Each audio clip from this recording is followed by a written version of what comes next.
South India Shopping Mall, The Wedding Mantra, Sarikotta Wedding Collection, South India Shopping Mall. Hi, hello, namaste, welcome back to our channel. నేను మీ వైషు. చట్టం చాలాసార్లు చుట్టంలా పనిచేస్తుంది అంటుంటారు, కానీ కొన్నిసార్లు చట్టం చాలా ఫాస్ట్గా పరిగెడుతుంది, కావాల్సిన న్యాయం జరిగిపోతుంది అంటారు. అలాంటి సిచ్యువేషన్సే నిన్న లక్నోలో ఒకటి జరిగింది.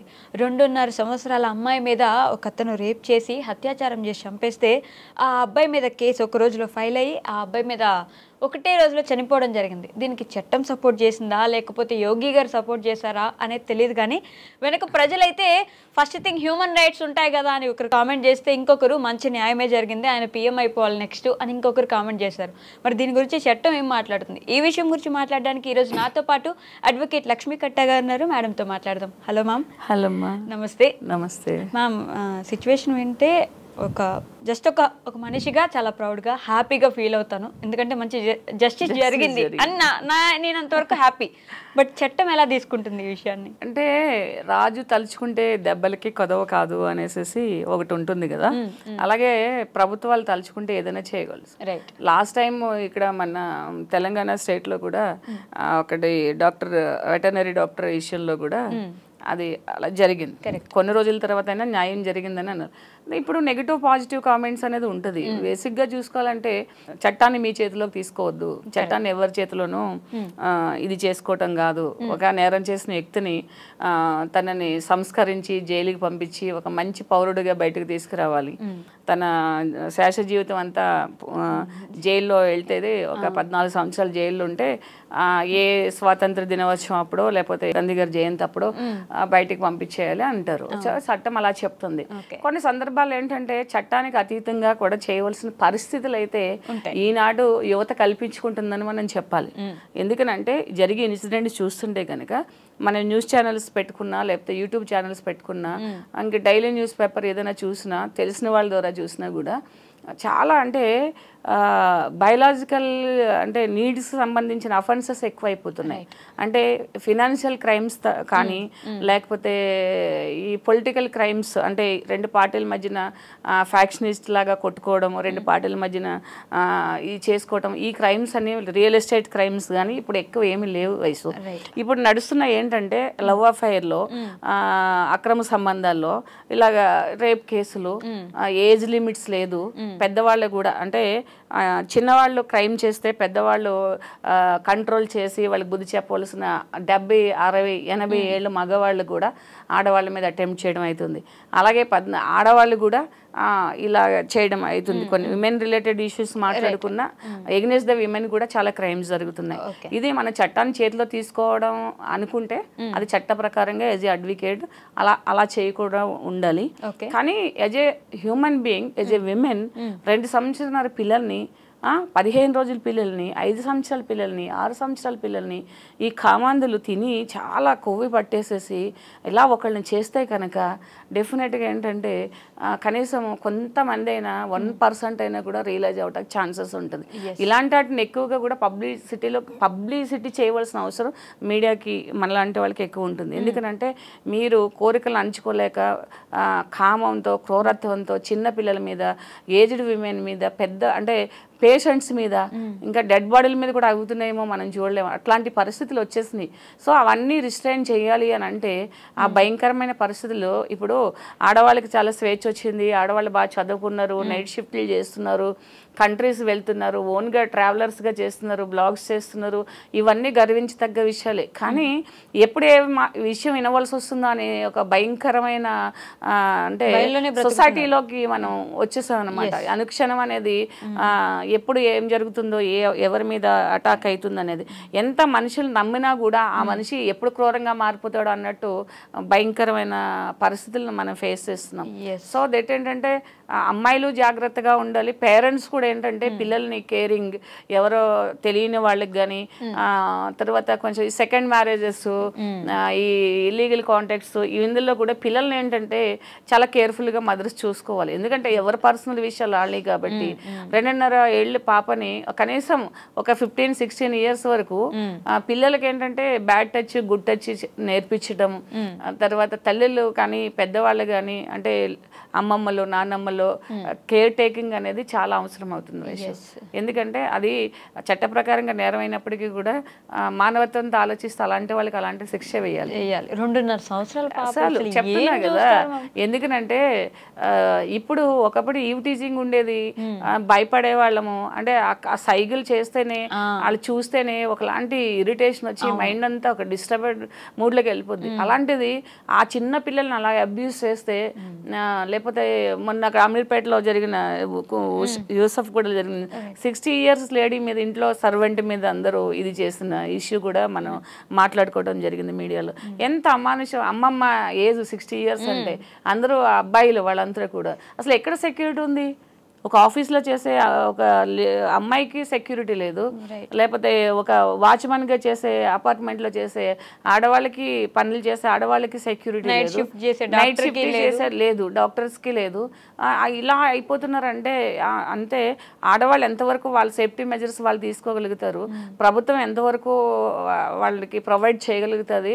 అంటే మగవాళ్ళు అనేది కాదు, అంటే మనుషులు ఎందుకు ఇంత మూర్ఖత్వంగా తయారవుతున్నారు, క్రూరత్వం డెవలప్ చేసుకుంటున్నారు, దిగజారిపోతున్నారు, వీళ్ళని ఎలాగ సంస్కరించాలనేది ప్రతి ఒక్కళ్ళు కూడా అబ్జర్వ్ చేసుకుంటూ ఉండాలి, నైతిక బాధ్యత వహించాలి. అప్పుడు మరి ఈ 14 సంవత్సరాలు జైల్లో పెట్టడం ఏముందిలే, జైల్లో పెడతారు, ఫుడ్ పెడతారు, ఏదో గాంధీ జయంతికో వదిలేస్తారు అనే ధైర్యం కూడా ఎక్కువైపోతుంది. ఇప్పుడు ఏంటంటే నెట్ఫ్లిక్స్ లో మూవీస్ లో కూడా క్రైమ్ స్టోరీస్ ఎక్కువైపోయినాయి. ఎలా చంపాలి, ఎలా తెలియకుండా ఉండాలి అంటే నెలల తరబడి కూడా రెక్కి చేసినట్టు నెలల తరబడి యూట్యూబ్లోనూ తర్వాత గూగుల్లోనూ సెర్చ్ చేసి దాన్ని ఎంత ఇలా చేసి అలా చేసి వింత వింత వింత వింత అంటే కాజెస్ చెప్తున్నారు. అంటే ఒక ఇలా చేయొచ్చు అని చెప్పి అసలు టీవీలో చూస్తుంటే వైఫ్ని హస్బెండ్ చంపేశాడు, లేకపోతే గర్ల్ ఫ్రెండ్ అబ్బాయి చంపేశాడు, లేకపోతే ఇలా ఏదో అలా జరుగుతుండేది. అంటే అలా చంపేసేది. ఇప్పుడు రివర్స్ లో కూడా అంటే చిన్న విషయాలకి, అంటే ఇప్పుడు ఇద్దరి మధ్యనే ఒక రైవల్టీ ఉండి ఒక రిలేషన్షిప్ ఉండి ఎవరు ఇగోనో హర్ట్ అయ్యి అది డీప్ క్రూయాలిటీలోకి వెళ్ళిపోయితే వేరే విషయం. అలా చిన్న చిన్న విషయాలు 1 day పరిచయానికి 2 రోజుల పరిచయానికి కూడా చంపేసుకోవడం అనేది ఎంత సీరియస్, చాలా ఈజీ అయిపోయింది. అసలు దీన్ని ఎవరు రిస్ట్రైన్ చేస్తారు, ఎవరు దీన్ని కంట్రోల్ చేయగలుగుతారు, ఎక్కడ అవేర్నెస్ వస్తుంది అనేది తెలియట్లేదు. ఎప్పుడు వస్తుంది అవేర్నెస్? అవేర్నెస్ అంటే ఇప్పుడు పేరెంట్స్ కూడా కొంచెం నైతిక బాధ్యత వహించాలి. అబ్బాయిలను పెంచేటప్పుడు కూడా నేను అదే చెప్తాను, అమ్మాయిలను పెంచేటప్పుడు మనం బ్యాడ్ టచ్ గుడ్ టచ్ ఇది అని చెప్తాం. పాప చిన్నపిల్లలకి ఎవరు చెప్తారు? ఎత్తుకుంటే కూడా చాక్లెట్ ఇస్తారంటే 10 years వరకు పిల్లలంతా చిన్న పిల్లలనే ఉంటారు. వాళ్ళు చాక్లెట్ అన్న ఐస్ క్రీమ్ అయినా, ఇప్పుడు చాక్లెట్ ఇస్తామని తీసుకెళ్లి చేసిన వాళ్ళు, ఐస్ క్రీమ్ ఇస్తామని తీసుకెళ్లి చేసిన వాళ్ళు, చిప్స్ ఇస్తామని తీసుకెళ్లి చేసిన వాళ్ళు, పానీపూరి ఇప్పిస్తామని తీసుకెళ్లి చేసిన వాళ్ళు. ఇప్పుడు ఆ పిల్లలు ఏంటంటే తల్లులు అనేవాళ్ళు కొంచెం జాగ్రత్తగా బాధ్యత కాపాడుకోవాల్సిన బాధ్యత ఉంది. అలా అయిపోయింది. ఇప్పుడు ఏంటంటే స్వేచ్ఛకి వెళ్ళి ఆడుకుని వచ్చి ఫిజికల్ ఎక్సర్సైజ్ చేసుకుని వచ్చి వీధిలో ఆటలు ఆడుకుని ఇంటికి వచ్చేవారు పిల్లలు. అంటే మా ఏజ్ లో కూడా మేము అలా చేసేవాళ్ళం. అంటే ఎవరు ఏమి అంటే అలాంటివి అని తెలియదు. ఇప్పుడు ఎలా అయితే పిల్లలు ఇల్లు దాటి గడప దాటి బయటకు వెళ్తుంటే కూడా ఒక సెక్యూరిటీ లేని పరిస్థితి అయిపోయింది. కాబట్టి ఇంట్లో గెస్ట్లు వచ్చినా కూడా ఎవరు ఎలాంటి వాళ్ళో తెలియనంత ఇన్సెక్యూరిటీ ఫీలింగ్ లోకి వెళ్ళిపోయారు. కాబట్టి ఏంటంటే అబ్బాయిల్ని కూడా ఇలా చేస్తే సస్తావు, ఇలా చేస్తే చంపేస్తారు, ఇలా చేస్తే నువ్వు జైలుకి పోతావు, నీ లైఫ్ ఇలా అయిపోతావు. చిన్నప్పటి నుంచి కూడా ఆ తల్లిల బాధ్యత, తండ్రుల బాధ్యత, తండ్రుల మారల్ రెస్పాన్సిబిలిటీ కూడా మనం ఎప్పుడు ఏం చెప్తామంటే తల్లిని చూసుకోవాలి, తల్లిని చూసుకోవాలి, తల్లి చూసుకోవాలి, స్కూల్లో వాళ్ళు చూసుకోవాలి, సొసైటీ చూసుకోవాలని చెప్తాం. తండ్రులు కూడా ఏంటంటే మేల్ ఒక అబ్బాయిలో ఎప్పటి నుంచి ప్యూబర్టీ వస్తుంది, ఎప్పటి నుంచి వాళ్ళకి ఫిజికల్ డిజైర్స్ అనేవి స్టార్ట్ అవుతాయి, how to control there self, అది ఏదైనా కొంచెం సొసైటీలోకి వాళ్ళు ఎక్స్పోజ్ అయ్యి ఎవరినైనా ఇలా చేస్తే కనుక ఎలా ఉంటుంది అనేది ఒక తండ్రి అబ్బాయికి మాత్రం చెప్పగలుగుతాడు. సో అది కూడా స్టార్ట్ చేయవలసిన అవసరం ఉంది. అది జనరల్గా ఎవరు పాయింట్అవుట్ చేయరు, అలా తండ్రులు చెప్పరు కూడా. అంటే తల్లి పెంచాలి, తల్లి పెంపకం ఎట్లా ఉందని ఆడపిల్లకి చెప్తారు. ఏంటంటే తన ప్యూబర్టీ ఎట్లా వస్తుంది, తనకి ఎవరు ఎలా బిహేవ్ చేస్తే అది బ్యాడ్ టచ్, ఎలాంటి సెక్యూరిటీ తీసుకోవాలి, అమ్మకి ఎలా చెప్పాలనేసి. అలాగే మగపిల్లలకు కూడా నువ్వు ఇలా చేస్తే నీకు పనిష్మెంట్ వస్తుంది, నువ్వు ఇలా చేస్తే నువ్వు ఇలాగా ప్రాబ్లం ఫేస్ చేస్తావు, నువ్వు ఒక అమ్మాయికి సైకిల్ చేస్తే టీం వాళ్ళు వచ్చి పట్టుకుంటారు, లేదా ఒక అమ్మాయికి ఏదైనా అబ్యూజింగ్ లాంగ్వేజ్ చేస్తే నువ్వు జువైనల్ కోర్టుకి పంపిస్తారు. ఇలావన్నీ కూడా తండ్రులు చెప్పుకుంటే, ఎందుకంటే మేల్ హార్మోన్స్ అనేవి చిల్డ్రన్కి ఆ 13, 14, 15 ఇయర్స్లో ఆ టీనేజ్లో చాలా వైబ్రెంట్గా ఉంటాయి కాబట్టి అవి పేరెంట్స్ చేసుకుంటే మంచిది. అందులోకి పాత రోజు స్కూల్స్లో మోరల్ క్లాసెస్ అని ఇలా సైన్స్ క్లాసెస్ అని ఉండేవి. ఆ క్లాసెస్లో ఏం చెప్పేవారంటే ఇవన్నీ కూడా స్టూడెంట్స్కి టీచర్స్ చెప్పేవాళ్ళు. ఇప్పుడు ఏంటంటే కాంపిటీషన్ ఎక్కువైపోయి మార్క్స్ ఎన్ని వస్తున్నాయి, A+, సెకండ్ క్లాస్ నుంచి నేర్పించాలి, ఏం నేర్పించాలి, ఇవన్నీ ఉన్నప్పుడు ఇవి కొంచెం తగ్గుతాయి. అదే అలాంటి వాళ్ళకి ఇప్పుడు ఇలాంటి సిచ్యువేషన్స్ కరెక్టే. అప్పటికప్పుడు ఇట్లా మనము మార్నింగ్ లేసి అన్ని చట్ట ప్రకారంగానే నడవట్లేదు, ఎన్నో వైలేషన్స్ నడుస్తుంటాయి.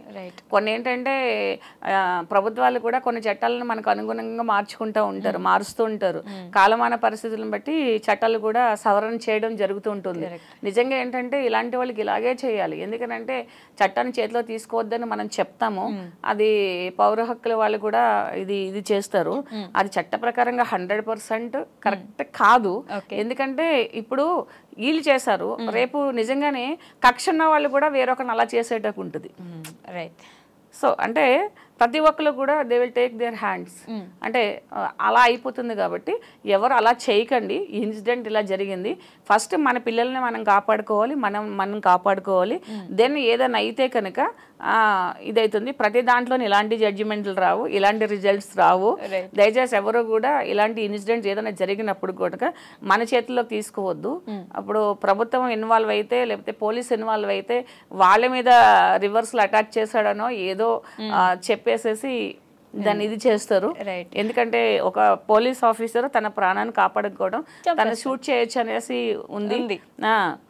కాబట్టి అది వేరు, ఇది వేరు.